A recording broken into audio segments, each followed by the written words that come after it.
Welcome to Andhra express. Andhra express అనకాపల్లికి చేరుకుంది. అనకాపల్లి అంటే టక్కున గుర్తొచ్చేది మనకి బెల్లం. బెల్లం ఇక్కడ చాలా ప్రసిద్ధి. కానీ మీకు తెలుసా, ఇక్కడ అనకాపల్లిలో ముఖ్యంగా షుగర్ ఫ్యాక్టరీస్ మూతకి గురవుతున్నాయి. అసలు ఎవరు పట్టించుకోవట్లేదు అన్నది ప్రజల దగ్గర నుంచి వస్తున్న వార్త. అంతేకాకుండా ఇక్కడ ఇంకా చాలా సమస్యలు ఉన్నాయి. ఏజెన్సీ ప్రాంతాలలో గంజాయి సాగు దగ్గర నుంచి అక్కడ ఉన్న రోడ్ ఫెసిలిటీస్ దాకా, హెల్త్ ఫెసిలిటీస్ దాకా కనీసం తాగడానికి నీళ్లు లేక ఏజెన్సీ ప్రాంతాలలో ప్రజలు ఇబ్బందులు పడుతున్నారు. అంతేకాకుండా మావోయిస్ట్ ఇష్యూస్ ఉన్నాయి. మోస్ట్ ఇంపార్టెంట్ బాక్సైట్ తవ్వకాలు. ఏజెన్సీ ప్రాంతాలలో బాక్సైట్ తవ్వకాలు, బాక్సైట్ నిక్షేపాలు రోజు రోజుకి తగ్గిపోతున్న వేళ అనేక అంశాల గురించి చర్చ ఇవాళ ఆంధ్ర ఎక్స్ప్రెస్ లో అనకాపల్లి నుంచి స్టార్ట్ చేద్దాం.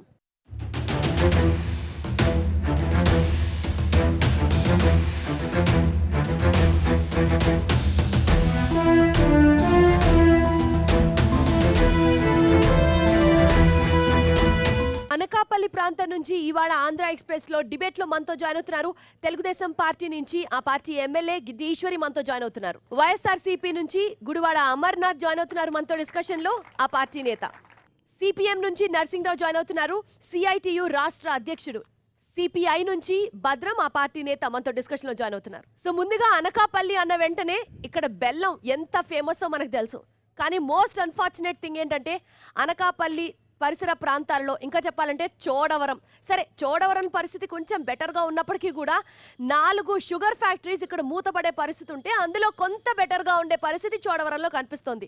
కానీ ఏదైతే ఈ సహకార కేంద్రాలు ఉన్నాయో షుగర్ ఫ్యాక్టరీస్కి సంబంధించి, ఇవన్నీ నిర్వీర్యమైపోయి ఇక్కడ షుగర్ ఫ్యాక్టరీస్ మూతపడే స్థాయిలో ఉన్నాయి అని అంటే, ముందుగా నరసింహరావు గారు మీతో స్టార్ట్ చేస్తే ఏమని చెప్తారు? దానికి కారణాలేంటి? షుగర్ ఫ్యాక్టరీలు కోఆపరేటివ్ రంగాన్ని ఈరోజు రాష్ట్ర ప్రభుత్వం రంగాన్నే దెబ్బతీసేటువంటి విధంగా ఇప్పటికే రాష్ట్రంలో అనేక జిల్లాల్లో మోతేశారు. ఇక్కడ కూడా అత్యంత ప్రసిద్ధిగాంచినటువంటి తుంపాల షుగర్ ఫ్యాక్టరీ ఉంది. దీన్ని ఆధునీకరణ చేయడంలో విఫలం చెందారు. ఇంతకు ముందు ఉన్నటువంటి అధికారంలో ఉన్నటువంటి వారు కానీ ఇప్పుడు కానీ ఆధునీకరణ చేయకపోవడమే ప్రధానమైనటువంటి లోపం. ఇప్పటిదాకా మేము నార్త్ నుంచి అంటే విజయనగరం, శ్రీకాకుళం అటువైపు నుంచి చూసుకుంటూ వస్తున్న ప్రతి చోట ఇదే పరిస్థితి కనిపిస్తోంది. ఆమ్దాల వలస మూసారు, భీమ్సింగ్ పరిస్థితి, ఇక్కడ తుంపాల. అంటే ఓన్లీ మోడర్నైజేషన్ జరగట్లేదు అన్నది ఒకటే కారణమా? మోడర్నైజేషన్తో పాటు ఆర్థికంగా అది రైతుల యొక్క సహకార సంఘాలతో నిర్మించబడింది. దానికి అదునులో సకాలానికి అప్పులు అనేటువంటిది ఇవ్వాలి. రైతులకు పేమెంట్స్ అనేటువంటిది, రైతులు చెరుకు తోలిన తర్వాత వారికి పేమెంట్స్ అనేటువంటి చేయాలి. ఇది చేయడంలో లోపం అనేటువంటిది ఉంది ప్రధానంగా. అందువల్లనే రైతాంగం విసిగిపోయి అనకాపల్లి ప్రాంతంలో ఈరోజు పండించడం బాగా తగ్గించారు. రైట్, భద్రం గారు మీరేం చెప్తారు? ప్రభుత్వాలు చెరుకు పంటకి ప్రోత్సాహకాలు అందించకపోవడం, చెరుకు పండించిన రైతుకి గిట్టుబాటు ధర కల్పించకపోవడం, ఈ కారణాల వల్ల పూర్తిగా రైతు విసుగు చెంది పంటను మానేద్దామని చెప్పనే ప్రయత్నానికి వస్తున్నారు. ఇది ప్రభుత్వ సహాయ సహకారాలు అందిస్తే చెరుకు పంట విస్తీర్ణం పెరగడానికి, అత్యధిక ఉత్పత్తి చెందడానికి, అంటే కేవలం గవర్నమెంట్ ఇనిషియేషన్ ఉండాలంటారు మీరు? తప్పనిసరిగా ఉండాలి. అమర్నాథ్ గారు మీరేం చెప్తారు? తెలుగుదేశం పార్టీ గతంలో 9 సంవత్సరాలు ముఖ్యమంత్రిగా చంద్రబాబు నాయుడు ఉన్నప్పుడు కానీ, 2014లో మళ్ళీ తెలుగుదేశం పార్టీ అధికారంలోకి వచ్చిన తర్వాత కానీ సహకార రంగానికి సంబంధించినటువంటి అనేక సంస్థలు, మరి ముఖ్యంగా షుగర్ ఫ్యాక్టరీలు, మూతపడిపోయినటువంటి సంస్థలు అనేక కోకలను మనం చూపించవచ్చు. ఎందుకంటే గతంలో ఉమ్మడి రాష్ట్రంగా ఉన్నటువంటి ఆంధ్రప్రదేశ్లో కూడా నిజాం షుగర్స్ లాంటి సంస్థల్ని మూతపడిపోయినటువంటి పరిస్థితులు కూడా అదే ప్రభుత్వం. అంటే మధ్యలో కాంగ్రెస్ హయాం ఉన్నప్పుడు షుగర్ ఫ్యాక్టరీస్ మూతపడలేదా? 2004లో ఆ రోజు ఆ పరిస్థితిలో ఉన్నటువంటి సంస్థల్ని ఆ రోజు రాజశేఖర రెడ్డి గారు 2004లో ముఖ్యమంత్రి అయిన తర్వాత 65 కోట్ల రూపాయలు ఇచ్చి ఆ రోజు సంస్థలన్నింటినీ కూడా బకాయిలు అప్పటి వరకు ఉన్నటువంటి బకాయిల్ని పూర్తిగా ఏదైతే వాళ్ళకి 65 కోట్ల రూపాయలు ఇచ్చి దాదాపు మా తుంపాల షుగర్ ఫ్యాక్టరీకి దాదాపు 6.5-7 కోట్ల రూపాయలు ఇచ్చి మళ్ళీ తిరిగి లాభాల్లోకి తీసుకొచ్చినటువంటి ప్రయత్నం చేశాం. అటువంటి దాంట్లో గోవాడ షుగర్ ఫ్యాక్టరీ మొన్న 2014 తెలుగుదేశం పార్టీ అధికారంలోకి రాకముందు 18 కోట్ల రూపాయలు నిల్వ ఉన్నటువంటిది, ఏదైతే ఆ ఫిక్స్డ్ డిపాజిట్స్ ఉన్నటువంటిది ఈరోజు 100 కోట్ల రూపాయలు నష్టాల్లోకి వెళ్ళిపోయినటువంటి పరిస్థితులు. ముఖ్యంగా ఈ షుగర్ ఫ్యాక్టరీల కోసం వస్తే 120 కోట్ల రూపాయలని ఈరోజు లోన్ బేసిస్ మీద ఈ 4 ఫ్యాక్టరీలను కూడా సక్రమంగా నడపాలనే ప్రభుత్వం ప్రయత్నం చేస్తూ ఉంది. 160 కోట్లు మీరు 120 కోట్లు 120 కోట్లు లోన్ బేసిస్ మీదైనా సరే ఎలాగైనా సరే ఆ రైతులకి ఎక్కడ ఇబ్బంది లేకోకుండా నడపాలన్నది ప్రభుత్వం యొక్క ధ్యేయం. చోడవరం దానికి 40 కోట్ల రూపాయలను కూడా కేటాయింపు చేశారు. 133 రూపాయలు బకాయిలు ఉన్నాయో ఆ బకాయిలు కూడా తీర్చడం జరిగింది. వాళ్ళకి రావాల్సినటువంటి 67 రూపాయలు బోనస్ కూడా ఇస్తామన్నారు, ఇవ్వడానికి సిద్ధంగా ఉంది. అక్కడ లోకల్లో ఉన్నటువంటి మా ఎమ్మెల్యే ఎవరైతే కేఎస్ఎన్ రాజు గారు ఉన్నారో ఖచ్చితంగా దాని మీద ఎలాగైనా షుగర్ ఫ్యాక్టరీ లాభాల్లో తీసుకెళ్లాలని, రైతులకి ఖచ్చితంగా అది గిట్టుబాటు ధరలు కూడా రావాలని చెప్పి ప్రభుత్వం దృష్టికి తీసుకెళ్తున్నారు. ఈ షుగర్ ఫ్యాక్టరీని ఒక అధికార పార్టీ నాయకుడికి దారాదత్తం చేసే ఉద్దేశంతోనే ఈ గత 4.5 సంవత్సరాల నుంచి కూడా దాని షుగర్ ఫ్యాక్టరీని నిస్సహాయ ఉంచారు. మరి ఆ పార్టీ నాయకుడికి అమ్మేస్తా ఉద్దేశంతోనే ఇప్పుడు గవర్నమెంట్ ఈ విధంగా ఉంచింది. తెలుగుదేశం పార్టీకి సంబంధించిన ఒక నేత కన్ను పడింది షుగర్ ఫ్యాక్టరీస్ మీద. ఓవరాల్ గా షుగర్ ఫ్యాక్టరీస్ ప్రైవేటైజ్ చేయాలని టీడీపీ గవర్నమెంట్ ట్రై చేస్తోంది అంటున్నారు. ఏదైతే ఇప్పుడు ఆ తెలుగుదేశం నేత గురించి మాట్లాడుతున్నారో నేను ఒక్కటే వాళ్ళని అడుగుతున్నాను.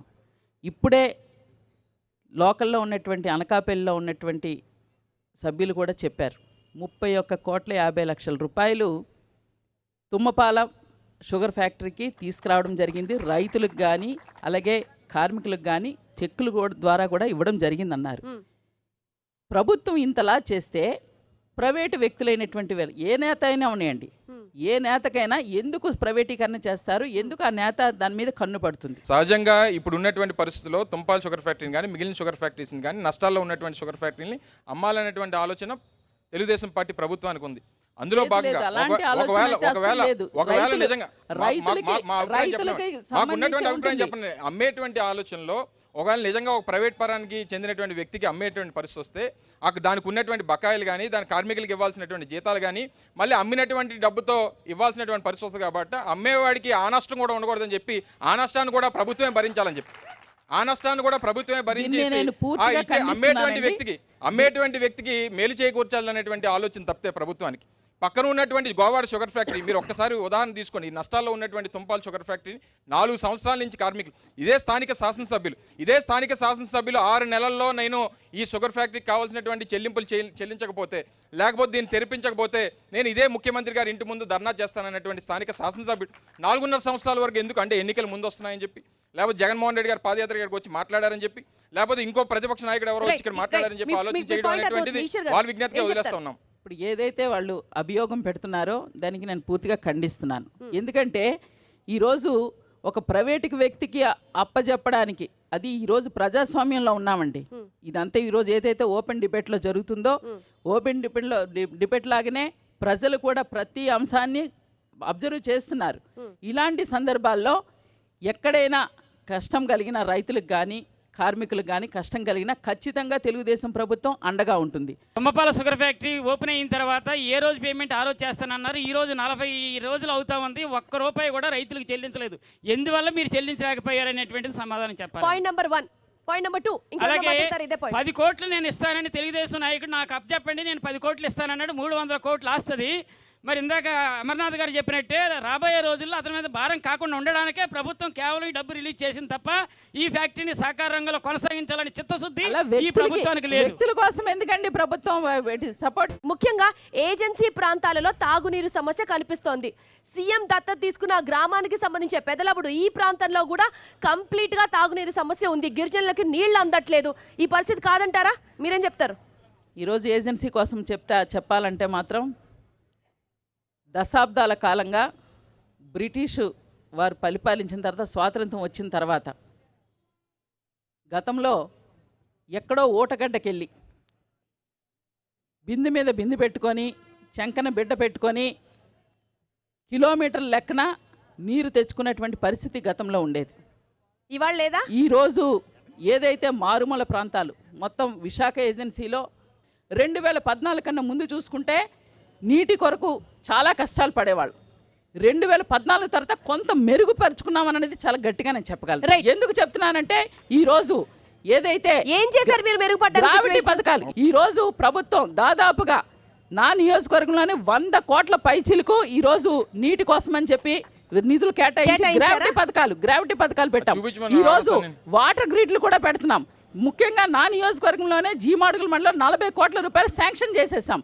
మిగతా 4 మండలాలు కూడా సీఎం దత్తత శాంక్షన్ గ్రామంలో కూడా కండిషన్ ఇంకా మెరుగుపడలేదు. ఏదైతే ఉందో, పెదలబుడులో ఉన్న పెదలబుడు ఉందో ఆ పెదలబుడు ఏదైతే సీఎం గారు దత్తత తీసుకున్న గ్రామం ఉందో, ఈ రోజు నేను చెప్తున్నానండి, ఛాలెంజ్ చేస్తున్నాను, గతంలో పెదలబుడు ఎలా ఉంది, ఇప్పుడు పెదలబుడు ఎలా ఉందో ఒక్కసారి వెళ్ళి మనం రైట్ చర్చించి చూద్దాం. అమర్నాథ్ గారు, ఈ సంవత్సర కాలంలో ఏదైతే ఆవిడ చెప్పారో, ఏదైతే 100 కోట్ల రూపాయలు విడుదల చేశారని చెప్పి చెప్పారో, ఏదైతే గ్రావిటీ ద్వారా నీరు తీసుకొస్తున్నారని చెప్పి చెప్పారో, దానికి సంబంధించినటువంటి ప్రభుత్వానికి సంబంధించినటువంటి జీవోలు చేసినటువంటి పనుల్ని ఒకసారి వైట్ పేపర్ మీద రిలీజ్ చేయమని. వైట్ పేపర్ ఏదైతే దేనికి సంబంధించి మరి ముఖ్యంగా ఈ రోజు మా ప్రాంతాలు, మైదాన ప్రాంతాలకు కానీ పట్టణ ప్రాంతాలకు కానీ ఈ రోజు వచ్చేటువంటి నీరంతా ద్వారా ఏదైతే పాడేరు అరకు ప్రాంతాల్లో ఉన్నటువంటి కొండల ద్వారా వచ్చేటువంటిదే నీరంతా కూడా రైవాడికి వచ్చినా అంటే అసలు ఏ మాత్రం తాగునీటి కోసం అభివృద్ధి చేయలేదంటారా ప్రభుత్వం? ఏజెన్సీ ప్రాంతాల్లో తాగునీటి సమస్య ఉందా, బెటర్ గా ఉందా, కనీసం పూర్తిగా పోయింది తాగునీటి సమస్య లేదు అనడం కన్నా ఏమైనా పరిస్థితి మెరుగైందా? మౌలిక సదుపాయాలకు సంబంధించి ఏజెన్సీ ప్రాంతంలో ఇప్పటికీ పూర్తిగా అత్యంత వెనకబడి ఉన్నటువంటి ప్రాంతం. ఇంకా వెనకబడే ఉందంటారా? గతంతో పోల్చినా సరే ఏమాత్రం అభివృద్ధి లేదా? మీకు స్వాతంత్రం వచ్చిన తర్వాత ఏమి అభివృద్ధి లేదు, ఏ రంగం లేదని నేను చెప్పను. విద్య కానీ, వైద్యం కానీ, అలాగే 100 కోట్ల నిధులు ఏమయ్యాయి? మంచినీళ్ళు కానీ ప్రభుత్వం యొక్క విధానాలు అనేటువంటిది వాటిని గ్రాస్ రూట్ లెవెల్లో సమూలంగా మార్చే విధంగా ఉండాలి. ఏజెన్సీ ప్రాంతాల్లో అలా మీరు జరగట్లేదా? ఒక్కొక్క రంగం తీసుకొని ఆ రకంగా చేయలే. మనిషికి నీరు అనేటువంటి అత్యంత ప్రధానమైనటువంటిది. నీరు ఉంటేనే మనిషి, అన్నం లేకపోయినా 4 రోజులు బ్రతకదు. అవును, కరెక్టే. ఇప్పుడు పరిస్థితి ఎలా ఉంది? అటువంటి నీరుకి వారి నియోజకవర్గంలో, వారి మండలంలో 40 కోట్లు గ్రాంట్ చేస్తే అది పరిష్కారం చేసేటువంటి పద్ధతి కాదు. వాటిల మీద ఉన్నటువంటి చిత్తశుద్ధి ప్రభుత్వానికి ఏంటనేటువంటిది మేడం గారికి తెలుసు. మళ్ళీ నేను కొత్తగా చెప్పాల్సినటువంటి పని లేదు. ఎందుకంటే 4 సంవత్సరాలు 9 మాసాల తర్వాత గిరిజన కార్పొరేషన్ చైర్మన్ ని నిన్న కాక మొన్న వారం రోజుల క్రితం వేశారు. అదే ఒక గిరిజన్ని ఈ రోజు వరకు 7 శాసనసభ్యులు గిరిజనులు ఉంటే 6 శాసనసభ్యులు మా వైఎస్ఆర్ కాంగ్రెస్ పార్టీ నుంచి గెలిస్తే, ఒక గిరిజనుడు తెలుగుదేశం పార్టీ నుంచి గెలిస్తే 4 సంవత్సరాలు 8 మాసాలు అయితే తప్ప, ఒక గిరిజనుడు ఏదైతే సర్వేశ్వరరావు గారు మరణిస్తే తప్ప ఆయన కొడుకుని తీసుకొని వచ్చి మంత్రి పెట్టేటువంటి ఆలోచన ప్రభుత్వానికి లేదు. ఓట నీరు తాగి విషజ్వరాల బారి పడి చనిపోతున్నారని చెప్పి వైద్య నిపుణులు చెబుతా ఉన్నారు. ఎన్ని ప్రభుత్వాలు మారినా ఆ మరణాలు మాత్రం సంభవిస్తూనే ఉన్నాయి. ఇప్పటికీ ఏజెన్సీలో ఉన్న 111 మండలాల్లో 114 గ్రామాలకి రహదారి సౌకర్యం లేదు. హాస్పిటల్ సౌకర్యం లేదు. ఎన్టీఆర్ సుజల సవంతి ద్వారా మినరల్ వాటర్ ప్రతి గ్రామానికి అందిస్తామని చెప్తున్నారు. మండల హెడ్ క్వార్టర్స్లోనే అందించడం లేదు, ఇక గ్రామాలకు ఎక్కడ వెళ్తున్నాయి? అరాకొర మండల కేంద్రంలో ఒక గ్లాస్ ఎందుకు ఇచ్చేసాం, ఒక బిందె ఎందుకు ఇచ్చేసాం అని చెప్పి మీరు చెప్పుకోవడం కాకుండా, మండల హెడ్ క్వార్టర్లైనా మీరు అమలు జరిపేటట్టయితే ఈ సుజల స్రవంతి ద్వారా పెద్ద ఏదో చెప్పడానికి బాగుంటుంది. ఛాలెంజ్ చేస్తున్నాను, ఖచ్చితంగా ఛాలెంజ్ చేస్తున్నాను. నా 11 మండలాల్లో ఈ రోజు గతంలో కన్నా అభివృద్ధి పరంగా నిధులు తీసుకొచ్చి మెరుగు చేసినటువంటి అంశాలని కూడా మేము ఇందాక వైట్ పేపర్ అన్నారు, వైట్ పేపర్ అక్కర్లేదండి. ఖచ్చితంగా మీరు ఏదైతే ఈరోజు మేము అభివృద్ధి చేస్తున్నాం, ఎందుకు ఒకవేళ నిజంగా అభివృద్ధి చేస్తుంటే, ఆ ప్రాంతాలు అభివృద్ధి జరుగుంటే, లేకపోతే ఇంకోటి మేము చేసామని చెప్పి మాటలు ఆవిడ ఏవైతే చెప్తా ఉన్నారో, చెప్పినటువంటి మాటలు నిజమైతే నిజంగా ఈరోజు వాళ్ళు గన్మ్యాన్ లేకుండా ఊర్లో తిరగమనండి. హాస్పిటల్ ఉన్నాయి, బిల్డింగ్లు కడుతున్నారు, అవి కాంట్రాక్టర్లకు డబ్బులు ఇవ్వడానికి ఉపయోగపడుతున్నారు. ముంచెం పుట్టు మొన్నే చూశాను, బ్రహ్మాండంగా కొత్త బిల్డింగ్ కట్టారు, చాలా బ్రహ్మాండంగా ఉంది. డాక్టర్లు లేరు. అరకు హాస్పిటల్ 13 మంది డాక్టర్లు ఉన్నారు, 4 ఉన్నారు.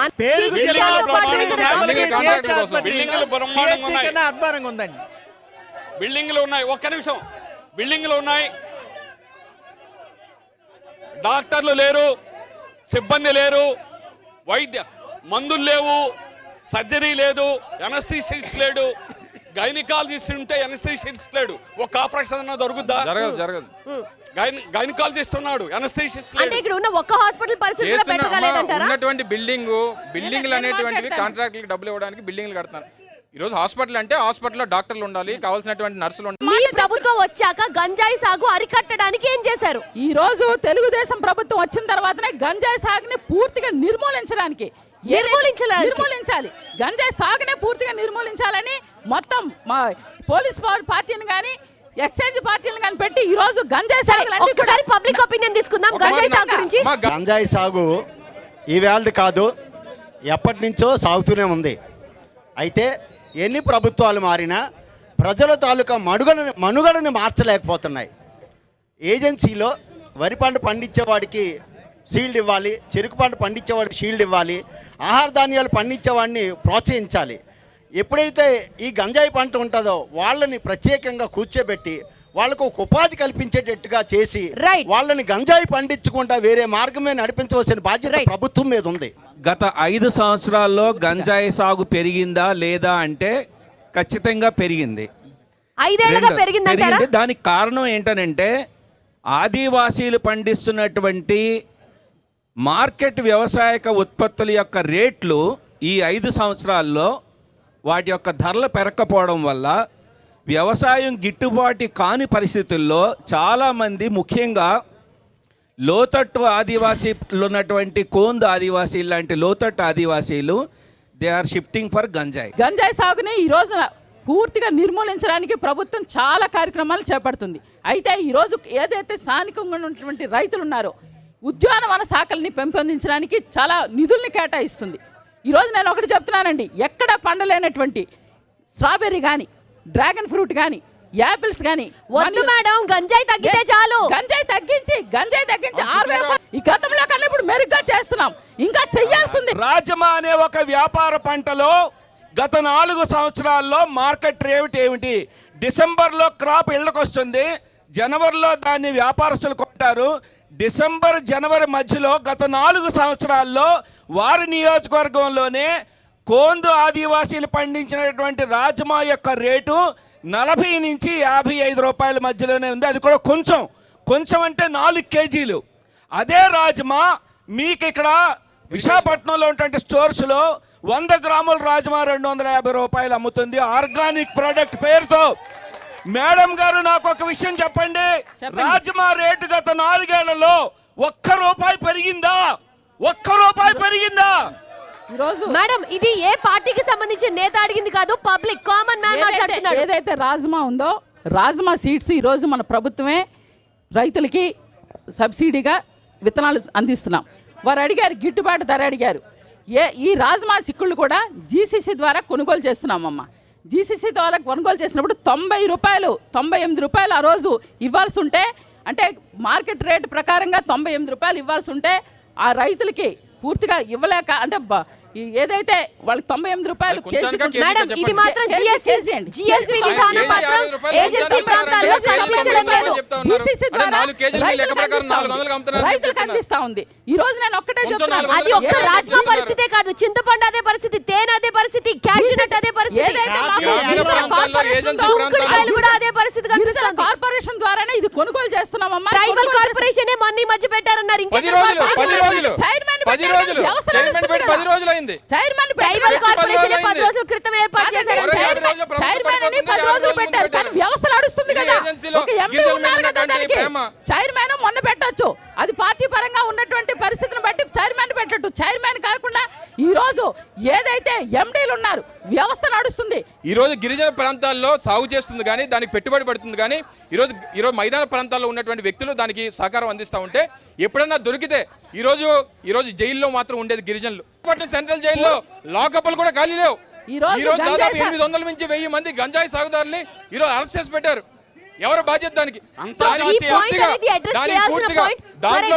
దాంట్లో కూడా భారతదేశంలో అత్యంత ఎక్కువ సాగు జరుగుతున్నటువంటి గంజాయిలో విశాఖపట్నం ఏజెన్సీ ప్రాంతం మొదటి స్థానంలో ఉంది. కానీ యథేచ్ఛగా ఇవాళ తెలుగుదేశం ప్రభుత్వాన్ని కూడా జీవో 97 రిలీజ్ చేసి బాక్సైట్ తవ్వకాలకు ఒప్పుకుంది. ఏం చెప్తారు సమాధానం? ఈరోజు ఏదైతే బాక్సైట్ ఉందో ప్రతి గిరిజనుడు కూడా, రాజకీయాలకు అతీతంగా, పార్టీలకు అతీతంగా ప్రతి గిరిజనుడు కూడా మేము బాక్సైట్ ని వ్యతిరేకిస్తామమ్మా. 97 జీవో ఏదైతే ఉందో ఆ జీవోను కూడా మేము రద్దు చేస్తున్నామని గౌరవ ముఖ్యమంత్రి చంద్రబాబు నాయుడు గారు కూడా చెప్పడం జరిగింది.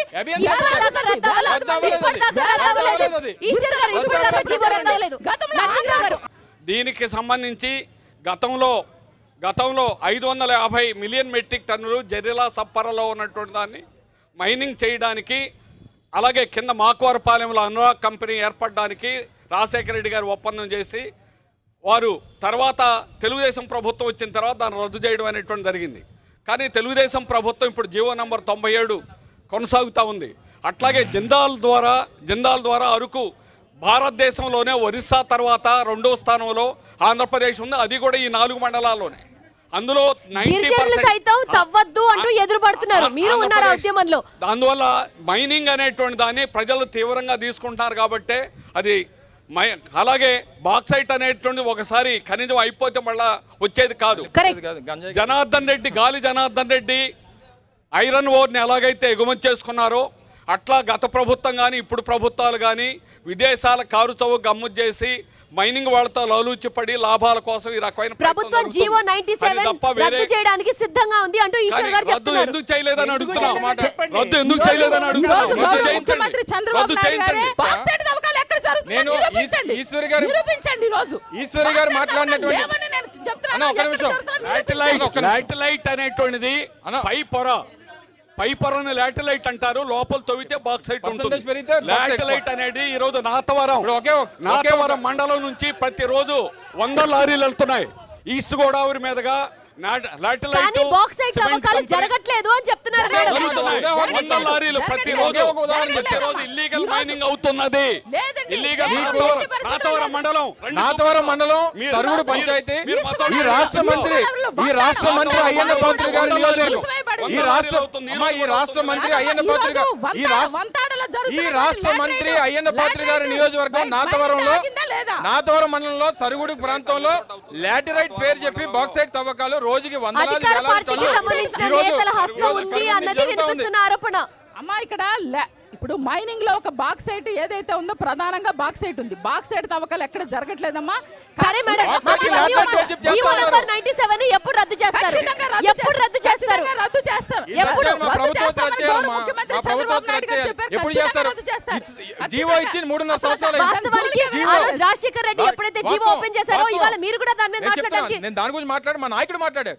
నేను ఆవిడగా మేడం గారి లాగా నేను వ్యక్తిగతమైనటువంటి సమాధానాలు చెప్పను. నేను ఏదైనా మా పార్టీ తాలూకు స్టాండ్ నేను మాట్లాడతాను. జోలికి వస్తే చంద్రబాబు పేక తగ్గొడతాను ఈ మేడం. ఈ రోజు చంద్రబాబు ఏ తాయిలం ఇచ్చారని చంద్రబాబుకి అనుకూలంగా మాట్లాడుతున్నారని ఈ సమాజంగా అడుగుతున్నారు. పార్టీలో మాట్లాడి మీకు ఏం తాయిలం ఇచ్చారు? దయచేసి అందరూ నిశ్శబ్దంగా ఉంటే దీనికి చాలా గట్టిగా సమాధానం చెప్తాను. విజయసాయి రెడ్డి గారు అడిగిన ప్రశ్న ఆ పాయింట్ మీ దగ్గర నుంచి ఆన్సర్ తీసుకున్నాను. ఆయన చెప్పారు ఏదైతే బాక్సైట్ ఉద్యమం ఉందో దానికి నేను పూర్తి బాధ్యురాల్ని. నా ఆధ్వర్యంలోనే బాక్సైట్ తవ్వకూడదని చాలా గట్టిగా చెప్పాం. ఇప్పటికీ ఆ స్టాండ్ మీద ఉన్నాం. మీరు అంటున్నారు ఆ రోజు చంద్రబాబు నాయుడు గారిని మేము వ్యతిరేకించింది బాక్సైట్ తవ్వుతామని 97 జీవో ఇచ్చినందుకు ప్రతి గిరిజనుడు కూడా ఉద్యమం చేశాం. ఇప్పుడు కూడా అదే మాట మీద ఉంటున్నాం. మాట మీద ఉన్నారు కరెక్టే. రద్దు చేయించాలి. మీరు ఈ పార్టీ రద్దు చేయించాలి. అయినా సరే బాక్సైట్ తవ్వకాలకు వస్తే ప్రతి గిరిజన మహిళగా ప్రతి గిరిజనుడు కూడా రాజకీయాలకు అతీతంగా మేము పోరాటం చేస్తాం. ఇప్పుడే నేను చెప్తున్నాం